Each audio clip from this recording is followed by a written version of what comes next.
I'm all right. I'm doing all right. If Carolina would score a touchdown, I would be even better. But that's not the world we live in.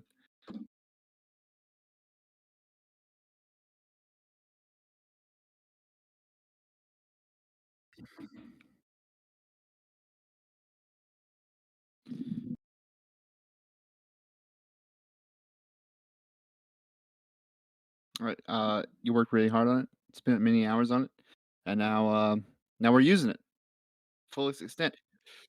Just turn around, it's like score a goal, and then just yelling at my TV behind me. My headphones will stop falling off. I conditioned my hair today, so it's my hair is really slick.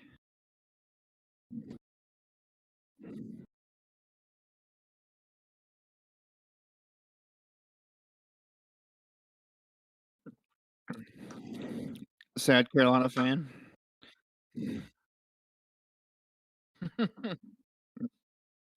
Yeah, he's messaging me right now, ranting about our O line.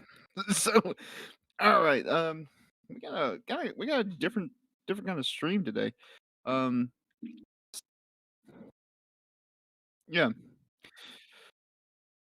yeah, we figured that since we're waiting because we're trying to do a really good job on the interviews. Little more information on that later on, but we got it. Yeah, we got little interviews that we want to put out, but we want to edit them right, and so that's taking a little bit of time. So we thought, in the meantime, we'll talk about a book. Some books. I have the hard copy. Um, it's in my hands. So we thought we'd talk about the Blade itself by Joe Abercrombie. This was in we planned this last weekend, but stuff came up because last week his new book came out, The Wisdom of Crowds, and yeah, we watched the Georgia game, which I got drunk and sad at, uh, and now looks like yep, still 7-0. So it looks like I'm gonna be drinking and getting sad at that too. Um, but the Wisdom of Crowds was a pretty good book. So I want to talk about yeah I want to talk about the yeah I want to talk about the book that started the whole series. Hmm. The fourth book is basically just a one. It's a continuation of the universes. The fourth one is I think it's not Red County. It's not Red County. It's not the heroes. I think it's Best Served Cold. Best Served Cold is the fourth book unofficially. It's a one off. It's set in the universe, but it goes tells more lore and what's going on. And then yeah, and the next one is the heroes, and that talks a bit more about the world and the politics that are changing in the north. And then Red Country and Red County follows a hero in or a character in the first trilogy. I'm not going to spoil anything because we're only here to talk about the first book right now. But that one that book follows that character.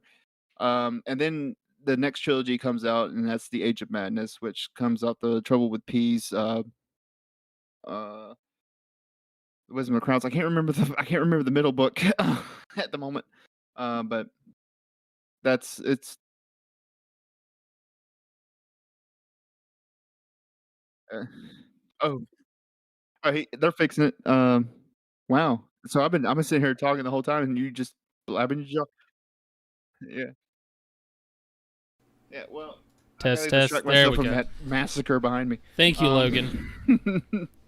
But yeah, Logan. Hey, he actually recommended me this series, and I gotta say, he's not too happy with the Age of Madness uh trilogy, but I enjoy it. Um, so, but we're here to talk about the first one, Yeah, the Blade itself. as you can tell, Matt's more immersed in this world and done more. I have just, I think you actually gifted me the Blade itself a while back on Audible, and then Mhm. I had a shitload of credits I need to get rid of, so I got the whole series. I've only listened to the first one, So I haven't actually read it. Matt's read it and listened, I believe. I've listened to it, which is fucking phenomenal. The audiobook, the voice actor, the narrator, whatever it's called. I was about to say Kevin Spacey, but it's not. It's Logan would Little Hatred. That's it. That's the middle book. Logan, who is the reader and the audiobook? It's something. I swear you kept riddling it off every time we talked about it. Something Spacey. Anyway. Oh, it's on the goddamn thumbnail. Is it? Okay. Yeah, I can pull it up real quick. Great content, having a good time. Glad you all are here. His name is Stephen Pacey. Yeah, Stephen Pacey. Yep. Yeah, fucking great job. He's a great, like, his voice. He has so many voices. Yeah, he has such a range. So many voices, man. Like it's I don't know. Like for if you're looking for an audiobook, if you don't have time to read, pick this up on Audible. It's definitely a great listen. Whether you like the story or not, it's a good listen. It's very entertaining. The guy does a phenomenal job of really doing the characters. I did feel like at one point it seemed like his voice might have changed for some of the characters, but I mean, fuck, if it did, not some of the main characters, but it could have just been me because I'd been listening to how many ever hours of it, but it was phenomenal. He did a great job with all the different voices and the accents and all kinds. Such a great range in his vocal ability. I guess we should talk about what kind of book this is. Yeah, that'd be good. Yeah, this is like a fantasy. Yeah, grimdark. I don't know if anyone heard. Have you? Do you know what grimdark is? Me? Yeah, I feel like I do. Like it's like a realistic, like the blade itself. Yeah, like that. It's basically like realistic fantasy. Yeah. That's what that is. I got you. But for some reason, whenever I think of grimdark, I don't think of like realistic fantasy. But I guess that's what it is. It seems grimdark to me just is stuff with a more grim, dark overtones in it. That's what I've always considered. There's no happy ending. But this. I'm trying to think. So it's like a fantasy. When I first started reading it or listening to it, to me it was very hard to figure out what the setting was because I didn't know much about it. And I was kind of picturing it like Victorian era, like England or Europe and stuff like that. That's kind of how I was picturing it. Like I didn't know if these people had muskets or like the clothing style and stuff. But it actually, I can see that. Would you say, like as far as just to give somebody a good visual of it, like it's kind of like the Game of Thrones setting, like, but maybe like a darker setting? Yeah, as far as like visual, like clothing gritty. And stuff, it's more gritty than Martin's stuff. Not in the sense that it's more like violent and stuff. It's not really. It's about the same tone and violence, but no dog rape yet that I'm aware of. So, spoilers. I wasn't gonna bring that up, but spoilers for the Game of Thrones series. They didn't put that in the show, did they? Nah. the fucking Red Wedding was the worst. Yeah, oh boy, read the book. I haven't read it. Sansa, man. Matt told me about it. It's the way Joe explains stuff, describes things in the book. It's not really like I had to talk with Logan about this. It's like it's not really flowery. Mm-hmm. It's just detailed, and he paints a picture a lot better than most writers I've read. And I wouldn't say, like, again, I've only listened to it, and I'll repeat that multiple times throughout this, but like it never felt like it was an overabundance of detail. Like it felt like it always felt good.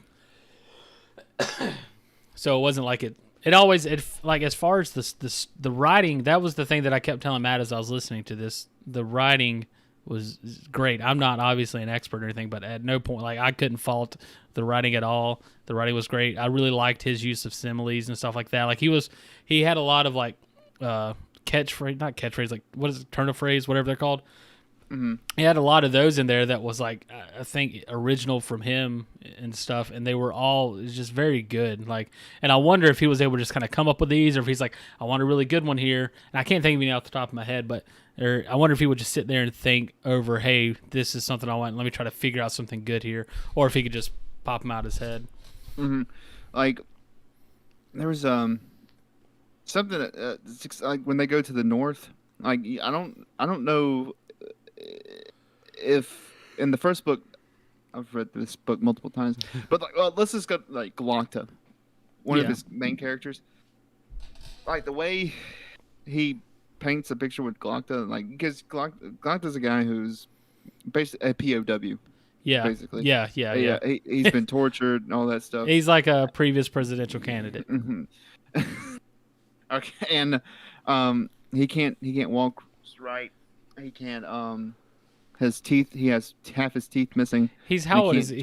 He's like in his 30s. This is stuff you figure out real quick. It's not really spoilers. Yeah, but this is like his first chapter. He's like in his early 30s or late 20s, I think. He's in his mid 30s. Mid 30s, and he's basically, as he's describing him before. I think you don't find his age out until a little bit later, or exactly. But you basically think he's an old, decrepit man, the way he's described and stuff. And the character of Glocta is just really, really cool. Like, he may not be a character you like personality wise, but like he is my favorite character in the story by far. Like, just he's so unique, and he's really, really cool. And like all the stuff he's seen and the some character development that happens later on and stuff is just, he's really, really cool. But the way Joe introduces him was I think Glocta is either thinking or saying out loud that he hates stairs, and then that was such a way to open up that character. That's what I'm talking about. Like when he says something and he'll sit there and explain, he's like tap drag. It's like I don't remember the exact cadence, but it's like tap drag when he's walking down the stairs or just walking in general, because he has to drag his leg behind, because when he was a POW, they hacked up his leg so bad that he couldn't use it anymore. And another very interesting thing with the narration of it, and I don't know if this is anything that's conveyed within the actual story itself, and Bill Norse here is talking about his missing teeth. It's cool in the narration. Again, I don't know if this comes off in the story. I don't know if he was Joe Abercrombie had told the narrator Stephen Pacey to go this way with it, but whenever Glocta's talking in his head, the voice in his head speaks clearly and properly and stuff like that. But whenever he's speaking as the character, it's a lot of like, you can hear like lisping and stuff like that, because he does have the missing teeth and stuff like that. That's in the book. Like, he lisps in his chapters. That's cool. But in the audiobook, it's like his thoughts are normal. But when his character is speaking, and Steven adds it's super. It's such a super cool little character detail. That's it. Click tap pain. Click tap pain. Yeah. I remember that now. Yeah. Because he's constantly in pain. So he's always bitching about stairs the whole time, and that's another cool thing is he goes into such detail. Glocta does, praising the inventor of chairs. Chairs is like the only comfort I get. So we talked about Glocta a little bit.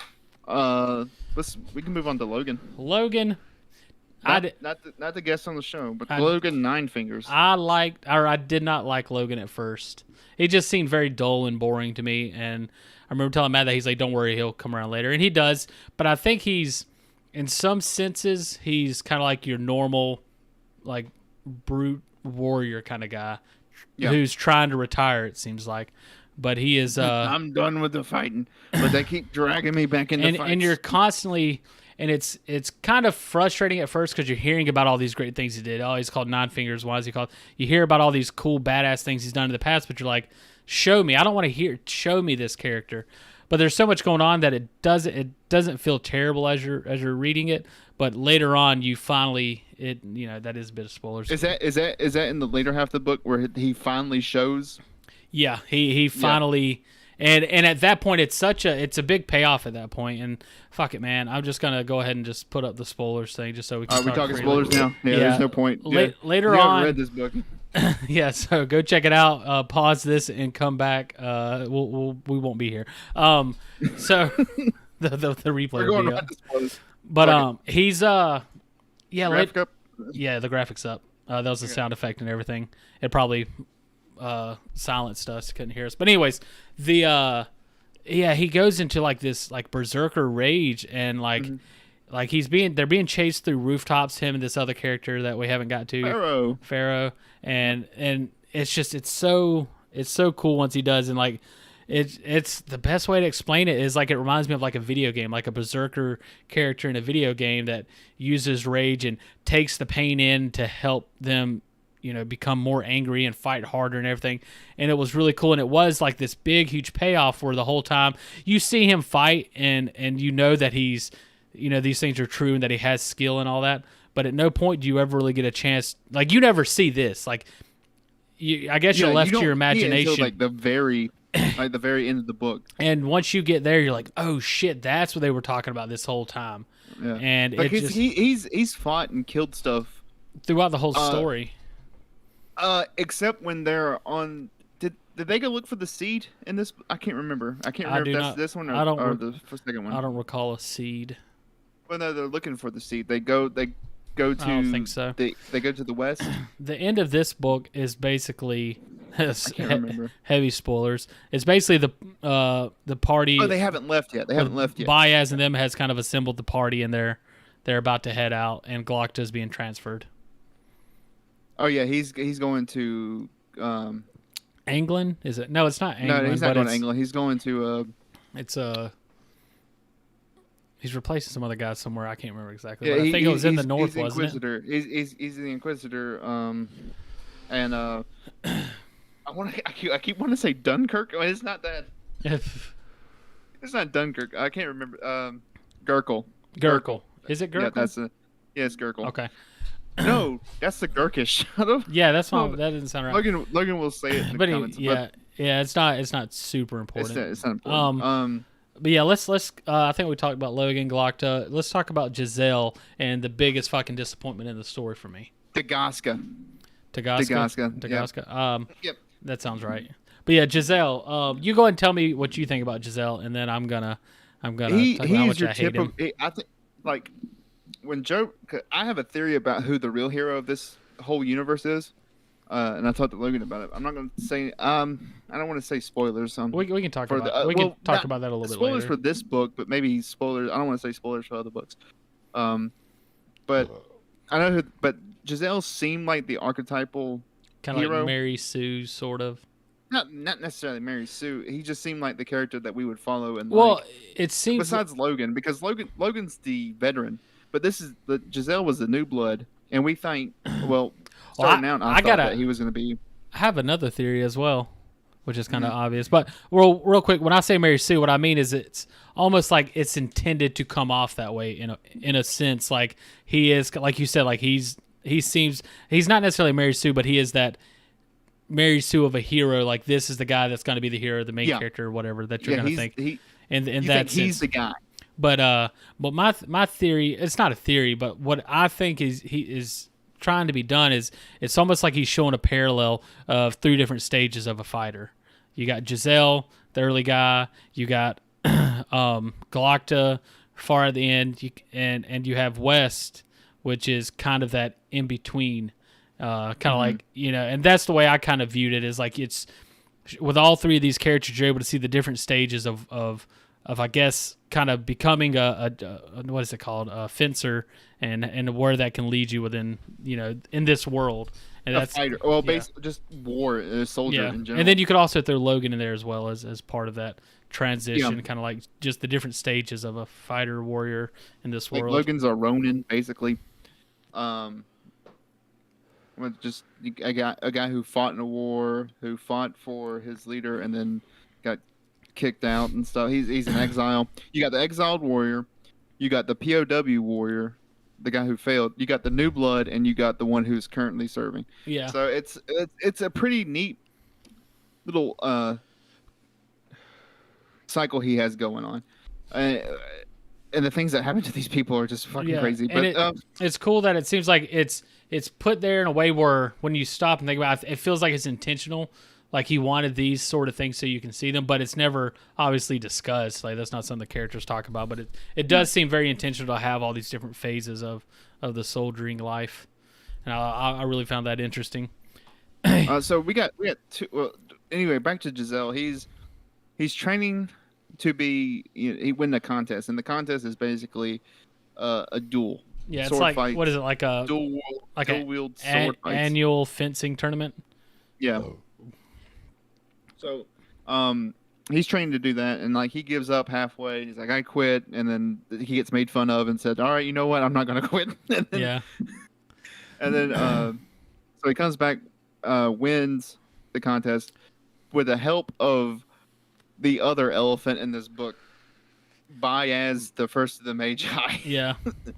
So what did you first think of? I'm curious because me, who knows Baez's story, what did you think of Baez when you first met him? When I first met Baez, well, before we get there, I think we gloss over the biggest the letdown in the whole book is the tournament, the contest. That's something you're with Giselle's character particularly, and it's referenced constantly. Like you even have, I think everybody's talking about it. It's building up there. Wes was in the contest. He won it. Galactus won the contest. Galactus talks to him about it. It's just so much is being built up to this moment. And then you have the first fight, which is good. They go through the fight. They do the detail, and you see it. And then it goes to the second one. And I think, didn't they pretty much rushed through the second one, I feel like. No. There was no second one. It didn't show the second one or something like that. The second round? Yeah, the second round. Like there was... No, it showed Giselle pulling his steels, and then it flashed to him in the courtyard with his friends. And then Wes's sister walked by.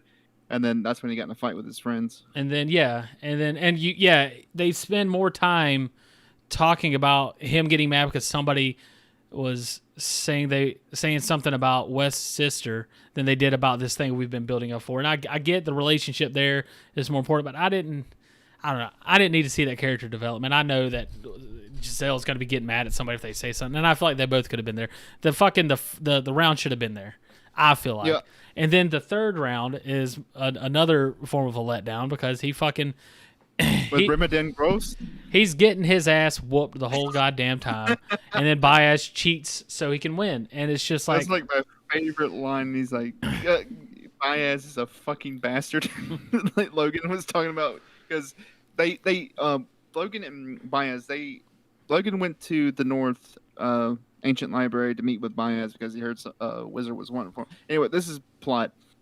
So they go to Adua because they're like, all right, we need to gather more supplies and people. So, the contest is happening right now, so let's check out the contest.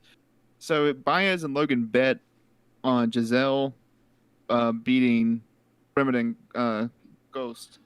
And Brema is depicted as this big brute. Yeah, of like a cave troll. And his fighting style, he uses like normally I guess they have light fencing steels that they're going to use because it's easier to maneuver and be faster with. But this guy uses heavy fencing steels. So because he's a big brute strong guy, he uses them almost like a fucking hammer and just wails on you, and just the sheer strength mixed with the speed that he's able to do that. There's no way for anybody to really defend against it. And so he's able to basically overpower everybody. And then that's one of the cool things is Galactus is saying the whole time is like, this is what everybody's going to be doing next year. Heavy steels, just fucking swinging them like an animal. Because Galactus is also watching the contest, and he's like, Giselle's going to lose this. Brema's going to win. And then, like you said, everyone's going to be using this style. Logan's like, oh, Brema's going to win, dude. I don't know. Who is this little tiny guy? Yeah. And then Baez is like, so I'll bet on him. Now, I'll bet on Giselle. My question is, cheats. Does Baez cheat to have Giselle win because of the bet, or because he needs Giselle to win to have Giselle in a place for him to use him? You gotta continue reading the books, man. Okay, never mind. I guess I'll never know. Okay. If you don't, no. I'm gonna keep listening to him. Okay. All right. I won't tell you then. But you want me to tell you? No. I mean, we could. I mean, I'm fine. Dude, whenever it's stuff I'm not gonna read, then I'm usually like, I don't really care. Like, tell me spoilers. But since I'm actually gonna read it, I'll wait and figure it out then. But that was one of the questions I had during that was, is it just to win the bet, or is it all part of some master plan Baez has? It's for a little bit more than just a bet. But But yeah, you had asked me what was my first thoughts of Baez when he first found him. I don't know. Like, it just... Did he seem like a Gandalf to you? No. He didn't. Okay, so not wise or mysterious. He didn't strike me as like a Gandalf. He's a wizard. I mean, he fits that role, but he didn't himself... Maybe before I got there when they're talking about, like, the wizard wants to see you stuff before I met Baez, then I might have kind of felt that way. Mm-hmm. But it wasn't until later, I guess, my view changed to where it's just more like I don't know, his character just doesn't seem the same as Gandalf's to me. No, he's wise. You know how like Gandalf would be a smart ass sometimes. He seems more relatable, like more like a real person than Gandalf does. Gandalf seems like Gandalf's a wizard. This is a guy that is a wizard. If that makes any sense. Like it's like don't tell him, don't tell him. Yeah. But Baez, like I think what I'm doing is I'm trying to force the Gandalf comparison because he's a wizard. Oh, but that's like a personal thing for you. Like you want him to feel like that.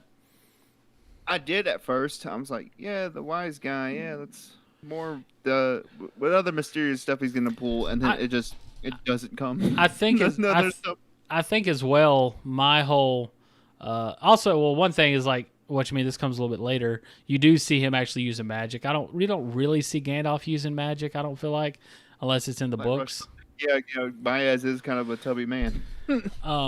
He's taking him some baths all the time. I never pictured him as a tubby guy. Does it say he's fat? I for some reason never pictured him that way. He's rotund, bald, and he has a betraying belly. I never pictured him that way for some reason. I always pictured him as like a skinny guy, short hair, not a long beard, but a beard, kind of about the length mine is.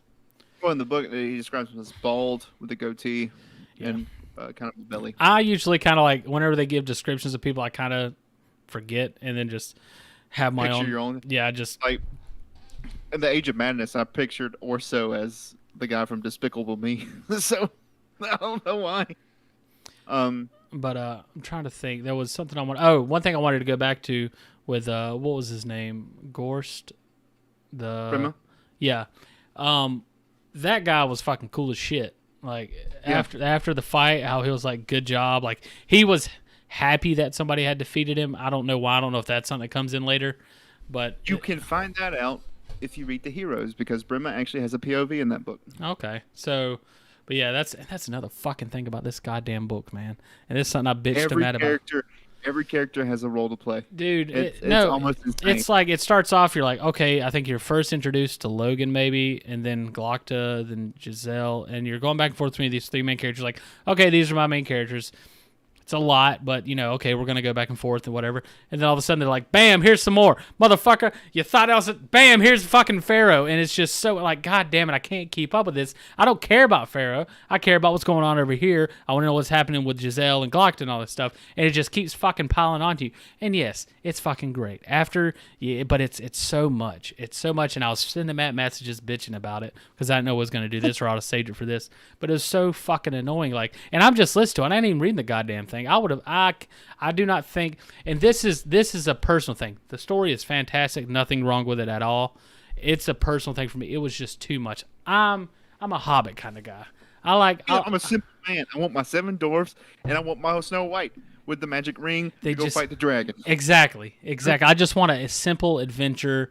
Go there and just have fun. That's what I look for whenever I'm going for stories. This is a complete world, and I get what's going on here. I get he wants this super deep world and intricacies, and every character is alive and stuff like that. It's almost watching a very detailed TV show, but through a book and stuff like that. I totally get it. If you like the Game of Thrones, you'll love this. Yeah, that's another thing I want to say. If you like Game of Thrones, you'll like this book because it's fucking Game of Thrones, especially the first half of it, man. God damn, dude. Fucking Glocta. You got a super smart cripple guy. I wonder Game of Thrones is a super smart midget. Or God, we can't say that. Little person. It's fucking. He reminded me of Tyrion so much, just a different way. But there's a lot of similarities, especially in the beginning. It feels a lot like Game of Thrones, and apparently this guy was very heavily influenced by it. That being said, there is more magic going on in this, at least from what I can tell. And then later on, as the story progresses, it definitely gets away from feeling like that. But and it's good. It's definitely really, really, really good. And I would recommend listening to the audiobook. But yeah. go ahead with anything else you need to say. I think I'm done with that bitching. No, it was just It's a very fun listen. It's a good read. It's a thick book, but I think the ending page count is like five. Look, 541. So if you got some time on your hands, 542. I'm sorry. If you got some time on your hands, you can read it. But if you like the rest of us, listen through Audible, our sponsor of the Rough Craft. I don't have Audible. that graphic, but I do have the beer store. Go to your beer store, local beer store, get you a beer. Say the Rough Craft sent you, and they'll say, "Who's that?" And then just leave. This wasn't really. It's just fun listening to him. Like I'm sure this was the same for Logan when he was listening to me talk about the book. Listen to you talk about it after I've read most of the series and listening to you talk about it, I was like, this is some bullshit. Yeah, I can see how that's fun. Yeah, that kind of that gives me more reason to listen to it, because I know, like, I was fucking playing Guild Wars the other day. I'm like, I wish one of my friends played this goddamn game so I could talk to them about it. So I can see. I don't have time to play games. Yeah, I know. I don't have time to play any games. We're about to do right now. I don't have time to play any games either, but I wish I did. But let's keep going real quick. Now, when I'm complaining about all the characters going back and forth, now once it finally took the perspective of, just because it was so many. Like when it cut to Pharaoh, I'm like, this is bullshit. This is totally new character out of left field. I'm not ready for this. Like, but when they did it for Wes, once it took Wes POV, see, I was fine with that because you had already learned and talked and heard about Wes, and at that point, you're almost like, I would love to see things through West Side so I can hear what he thinks. And so that was welcomed. Whereas Pharaoh was just too much of a huge switch, and it's all needed and necessary. But I didn't care about this new character. I didn't care about her until they were I didn't either. Running across the rooftops. I didn't either. I think I actually gave that same comment to Logan when I was first reading it. I was like, who is this Pharaoh bitch? Why do I give a shit what she's doing in Dagaska or the Gurkish? And just like not even from listening to you, but just not being an idiot in general, knowing if he's spending a whole chapter on the point of view of this person, it's going to be an important character later on. But I just don't care right now, and it takes a little bit for you to get there. But I do love Wes. Wes is probably my favorite character. He has a way with women, and it's great. Oh boy, I'm just kidding. You don't want to? No, I'm just kidding. The book? No, I did. That was the joke. Anybody that's listened or read the book. Oh boy. See, Logan's wife, and he's having a good time. But yeah, I think that's the only other people really to talk about. Which I'm trying to think. I really liked how it's just like seeing the character development of Wes. Like whenever you see, there was a certain scene. Maybe this is what I want to talk to you. But I love how, Wes is kind of always there, and then he gets promoted, and now he's in charge of all the shit. And he's basically nothing special. He was a great fencer in his day and everything, but he's kind of put in a position, I guess, maybe he doesn't feel like he should have, and he's like having to go, like the interaction he has with the I don't know if it was a smith or what, and he was telling him to keep the braziers going or something like that. I can't remember what it was exactly. And the guy's like, you're not shit, like you're blah blah blah. And then Wes is like, I think he said something about his sister, and Wes was about to beat the shit out of him. And then he's like, okay, I'll do it, Wes. But he was like talking mad shit to Wes, and it's like one of those moments where Wes is able to see, because Wes doesn't come from nobility. He's earned his right to be where he is, and a lot of people look down on him, and I guess he's able to. That's a moment where he's seeing what other people really think and say about him behind his back. Yeah. But he's just... you even get that with Giselle's POV. When he was like when him and Wes it's talking, like the opposite. Wes is like, I'm not from noble blood, but here I am. I've worked my way up. And then Giselle was sitting there thinking, I was like, if it was my way, you wouldn't even be here because you're not from noble blood. So even though Wes and Giselle in the book seem like they have a good friendship, Giselle in reality thinks down on Wes. Yeah, that's true. And I think in the beginning, yeah, I think it's cool to have Wes in there as a character, because he kind of feels like the everyman, kind of like to give like the regular person reading the story, kind of like, to me, he's kind of like my viewpoint into the story. Like if I was in the story, he would be the way he sees things is probably more related to how a normal person would see things, except for the beating of the sister and what have you. But he apologized, just like his dad. He said, send a letter, tell her I'm sorry, and I'm about to go attack the North. But And his commander in that book, that Pacey voice, is so good. Like, it's that Scottish accent. I don't know if you know what I'm doing here, Weston. I got damn this indigestion, and I love this character. now I'm trying to think. Now we've talked about Logan, Galacta, Giselle, Baez, Pharaoh, West. Pharaoh, we didn't really say anything We about, didn't really Pharaoh, talk about Pharaoh, other than how but- she got on her goddamn nerves when she first came in. But she is she's kind of like, I guess, like a rogue kind of like character. Like she's super fast, nimble. She was a slave. She broke out of freedom, and basically, I guess there's something special about her. So this wizard found her and is taking her to Baez to go on this quest. She's Baez like, has. she has demon blood in her, and she can hold the seed. All right, cool, man. They didn't do that in the first. Okay, sorry. I know that I almost shut my there mouth. was something about her eyes. I don't remember, and they were saying they asked her about what color was something, and she was colorblind. Yeah, So that was and something. she's like, there. she beat the shit out of Baez. Oh yeah. But How dare you play this trick on me? but she's cool, kind of like as like a wild card character and stuff like that. And I like the way her and Logan. Yeah, I didn't. How I they didn't play like her together. introduction.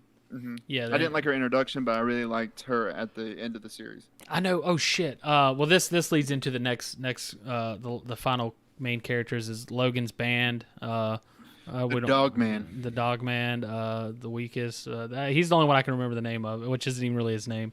You got Daru Thunderhead. You got the Black Dow. Black Dow.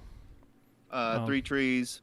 The Weakest. Dog Man. I was talking to Matt, and he was naming off all these characters. I'm like, I don't remember that one. I remember he's like, well, he doesn't really say anything. Oh, Grim. Harding Grim. Yeah, I don't know. I was like, the most Harding Grim ever says is, yeah. That's about it. Yeah. But there's a scene early on where when the wizard is taking Pharaoh to the trying to sneak her out to get her to where she can meet with Baez, and they go by this group of guys. It's like two guys and a younger guy. They're soldiers. Are they Gurkish? And they're all sitting around a campfire talking.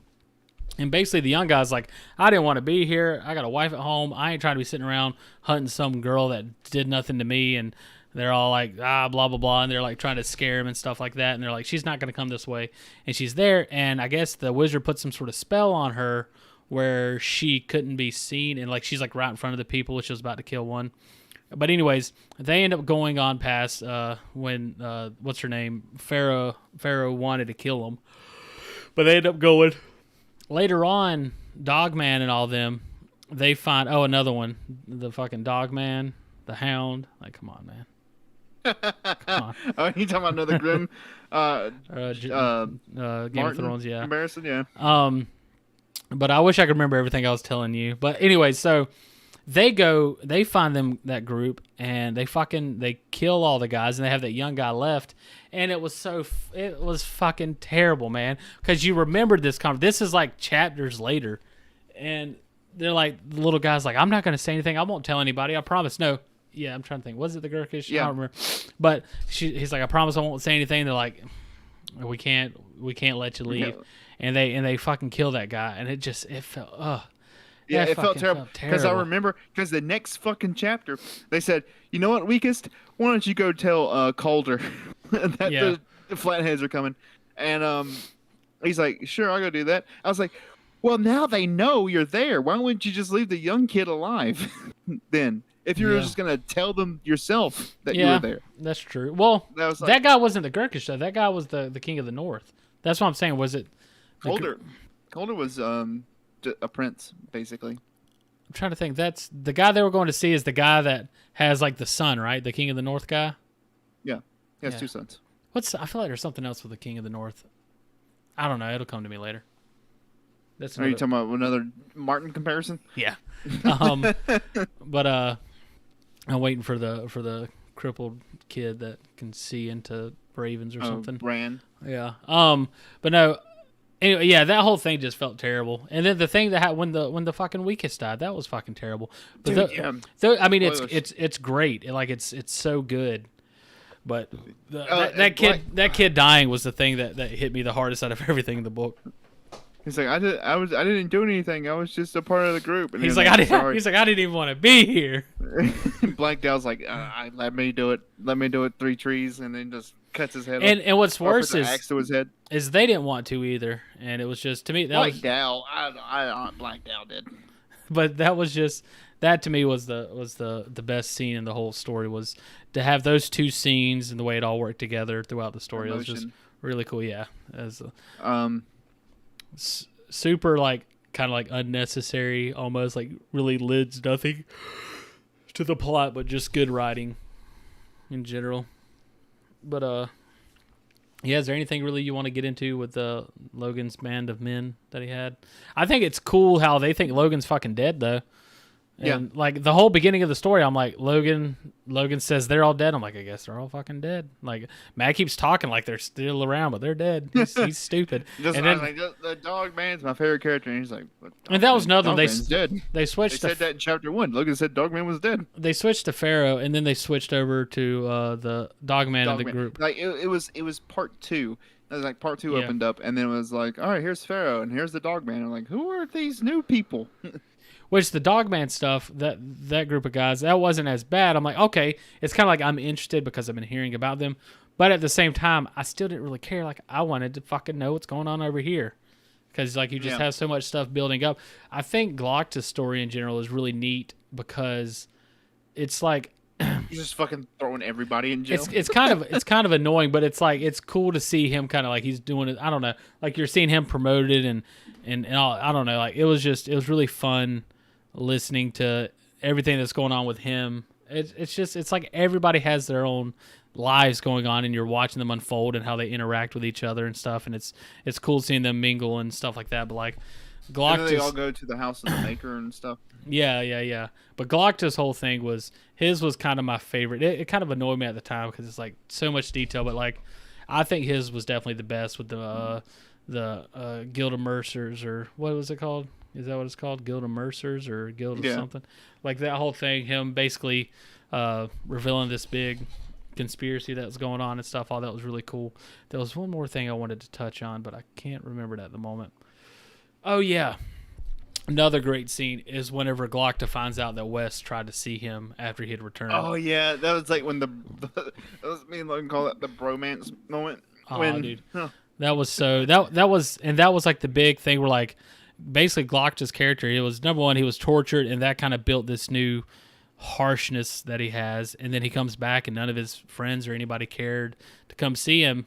And then he finds out that no, his mom had just told Wes not to come back whenever he had came, and Wes had always still wanted to be friends with him. And he's like, I did actually have a friend this whole time. And it's so there's no stairs. Yeah, the house of the maker. But yeah, it was super cool seeing that and being like who knows, like who knows, Matt knows.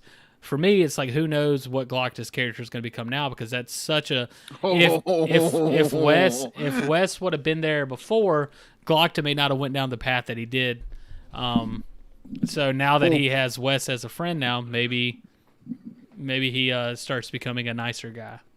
Or at least hating life as much. Glocta is the best fucking character ever created. Last thing I want to ask you, because it's getting up to the hour. What was your theory you said on who the main character of the story is? Baez. Baez? Yep, Baez is the main character. I don't like that. He if is that's the the hero case. in this universe. I don't like that. Yep. He seems like Superman. Which is one of the cool things is when the other wizard, I can't remember his name, when the other wizard shows up, and the one with Pharaoh, like he's doing all kinds of fucking shit. Like he's fucking making them invisible, making her look like different people, all this crazy stuff. And I'm like, is this God? Like, is that because he was so mysterious? I'm like, he seemed way more powerful than Baez. I'm like, this guy has to be like Baez's boss. And so when he brought him to Baez, I'm like, oh, okay. Because all you really saw Baez do was set some people on fire. And that seemed very taxing to him. And this guy's doing fucking way cooler shit the whole time. Yep. You're just going to have to keep reading, man. But Baez is the hero. Well, that's my theory anyway. I have a theory that the Age of Madness trilogy is the middle trilogy. Because the First Law is the first trilogy. It's a solid theory.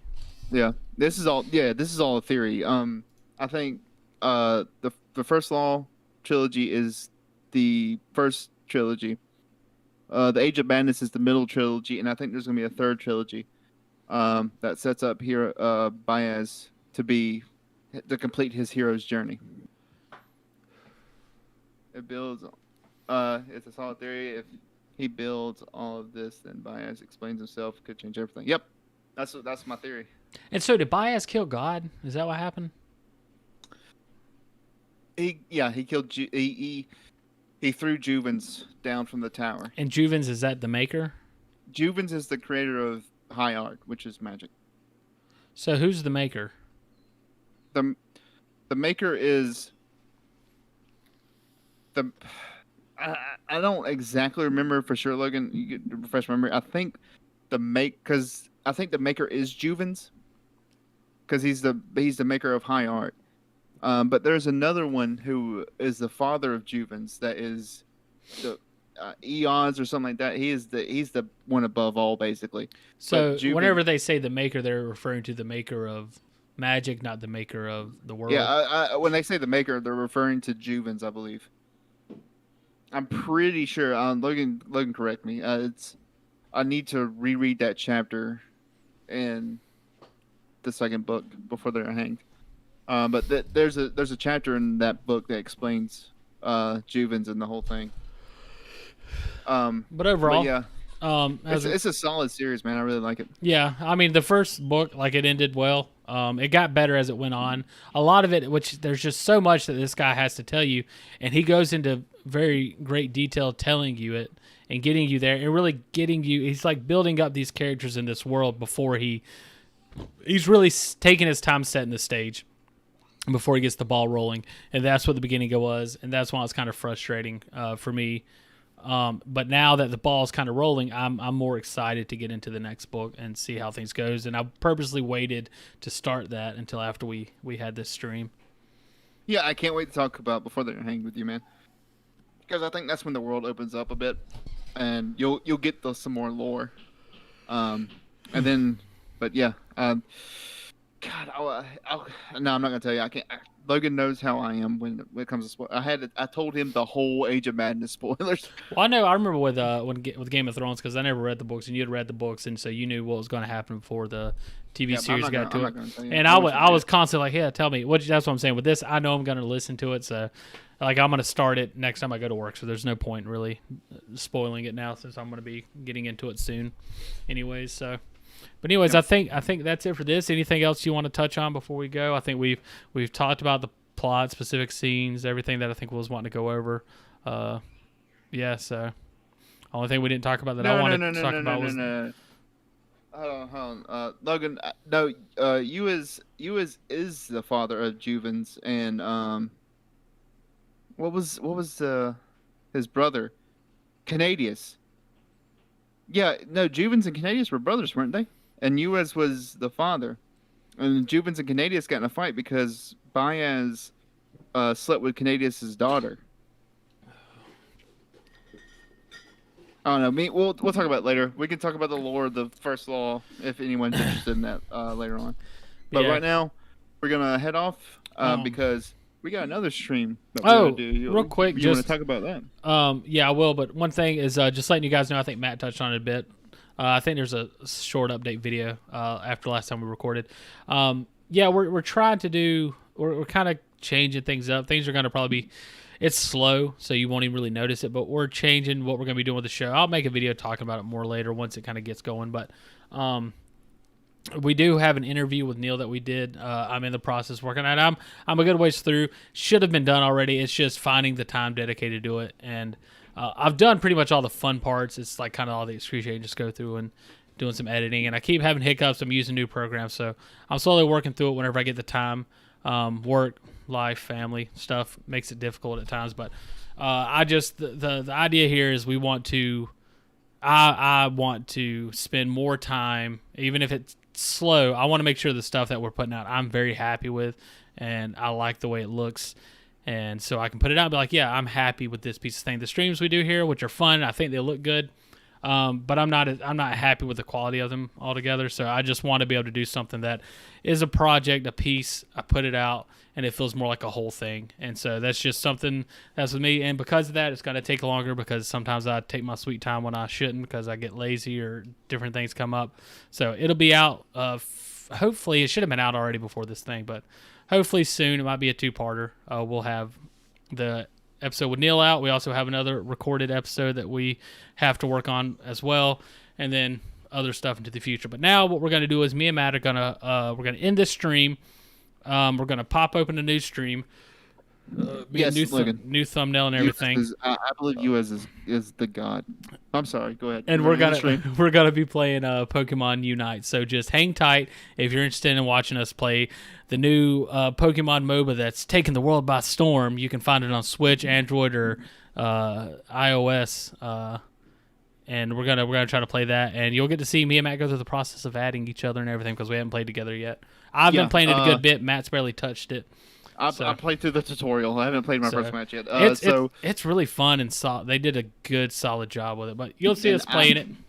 Yeah, and I have to stream it because I'm the only one with a capture card. Yeah. So we're gonna see how this goes. The stream should look exactly the same as it normally does, as far as most things. But Matt will be the one streaming it. So if anything's wrong with it, Matt's streaming on this channel though. It'll be on this channel. It'll be on this channel. Literally, this is gonna go off in like 5 minutes. That should come up. So thank you guys for being here. We had a great time. Enjoyed some beers. Matt enjoyed Pepsi because he's off brand. But thank you guys for being here, and we'll talk to you again at a later date and time. No, that's blue. I thought it